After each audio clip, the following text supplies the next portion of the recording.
ఇక అమరావతి రాజధానిలో వరుస అగ్ని ప్రమాదాలపై సీఎం చంద్రబాబు సమీక్షించారు. సమావేశానికి డీజీపీ హరీష్ కుమార్ గుప్తా ఇతర ఉన్నతాధికారులు హాజరయ్యారు. ప్రమాదాలకు గల కారణాలపై దృష్టి పెట్టాలని సీఎం అధికారులకు ఆదేశించారు.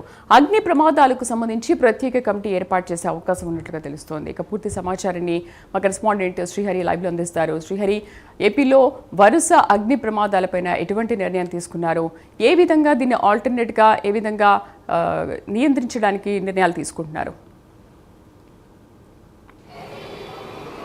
రైట్ శ్రీదేవి, ఏదైతే అమరావతి రాజధాని ప్రాంతమైన ప్రస్తుతం అమరావతి రాజధానిలో చూసుకున్నట్లయితే వరుస ఏదైతే ఘటనలు ఏవైతే ఉన్నాయో ఫైర్ యాక్సిడెంట్లు అయితే జరుగుతున్న పరిస్థితి కనపడుతుంది. దీనిపైన సీఎం చంద్రబాబు ఇప్పటికే తీవ్ర అసంతృప్తి, అదేవిధంగా దీనిపైన ఏదైతే ఇంటెలిజెన్స్ రిపోర్ట్తో పాటు అదేవిధంగా రాష్ట్ర డీజీపీ అదేవిధంగా ఇంటెలిజెన్స్ డీజీతో పాటు గుంటూరు జిల్లా ఎస్పీ ఈ ముగ్గురు కూడా ఈరోజు సీఎం చంద్రబాబుతో అయితే సమీక్షా సమావేశానికి అయితే హాజరయ్యారు. అయితే దీంట్లో ప్రధానంగా అమరావతి రాజధానిలో జరుగుతున్న అభివృద్ధి పనులు ఏవైతే ఉన్నాయో వాటి నిర్మాణాలకు సంబంధించి ఏవైతే అండర్ గ్రౌండ్ పైపులు కానీ అదేవిధంగా ఏదైతే అండర్ గ్రౌండ్ ఎలక్ట్రికల్ అదేవిధంగా అండర్ గ్రౌండ్ కేబుల్ ఏవైతే ఉన్నాయో రానున్న రోజుల్లో సాంకేతిక పరమైన విధి విధానాల కోసం వేయబోయే కేబుల్స్ ఏవైతే ఉన్నాయో ఇవన్నీ కూడా పలు కంపెనీలు ఏవైతే ఉన్నాయో అన్నీ కూడా తీసుకొచ్చి డంప్ చేసుకున్న పరిస్థితి. అయితే ఈ నేపథ్యంలోనే వీటన్నిటినీ కూడా ఏవైతే ఈ సమ్మర్ సీజన్ అవుతున్న నేపథ్యంలో ఏదైనా అనుమానాస్పద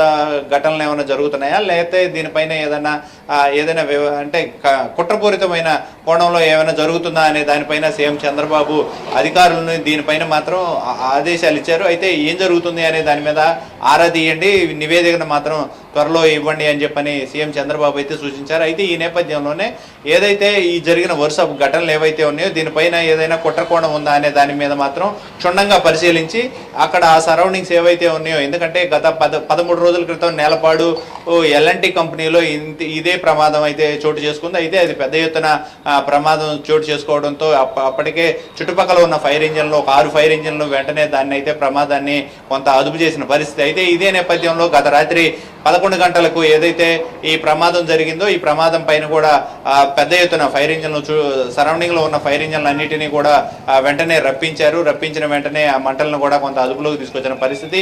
అయితే ఈ వరుస ఘటనలు ఎందుకు జరుగుతున్నాయి, పదే ఇక్కడే ఎందుకు జరుగుతున్నాయి అనే దానిపైన అయితే సీఎం చంద్రబాబు తీవ్ర ఆగ్రహం వ్యక్తం చేస్తున్నారు. ఈ నేపథ్యంలోనే అధికారులందరూ కూడా అప్రమత్తంగా ఉండండి, వీటితో పాటు ఏదైతే నిర్మాణ సంస్థలు ఉన్నాయో ఇవి కూడా కొంత అప్రమత్తంగా ఉంటూ వాటి పక్కన చుట్టూ ఏదైతే సెక్యూరిటీని కూడా పెంచుకుంటూ సీసీ కెమెరాలను కూడా ఏర్పాటు చేసుకుంటూ ఎప్పటికప్పుడు వాటి పర్యవేక్షించాలి. దీంతో పాటు ఏదైతే ప్రభుత్వం ఉందో ప్రభుత్వం ఏవైతే పోలీస్ వ్యవస్థ కూడా వీటిపైన నిఘా ఏర్పాటు చేసి డ్రోన్ కెమెరాలతో పాటు ఆ సరౌండింగ్స్ ఏవైతే మెయిన్ రూట్లు ఉన్నాయో వాటన్నిటిలో కూడా ఆ కెమెరాలను ఏర్పాటు చేయాలి, వాటన్నిటిని కూడా పరిశీలించాలి అని చెప్పని అయితే సీఎం చంద్రబాబు వారికి అయితే సూచించారు. అయితే ఈ నేపథ్యంలోనే అసలు జరుగుతున్న ఏవైతే ఈ ఘటనలు ఉన్నాయో ఈ ఘటనలన్నిటిపైన కూడా ఒక నివేదిక ఇవ్వాలని చెప్పని పోలీసు యంత్రాంగానికి అయితే ఆయన సూచించారు. ఈ నేపథ్యంలోనే ఉన్నతాధికారులంతా కూడా సీఎం చంద్రబాబుతో ఈ సమీక్ష సమావేశంలో పాల్గొని ఏం జరిగిందనే దానిపైన కూడా మొత్తం పూర్తి స్థాయిలో వివరించి ఈ మరోసారి ఇలాంటి ఘటనలు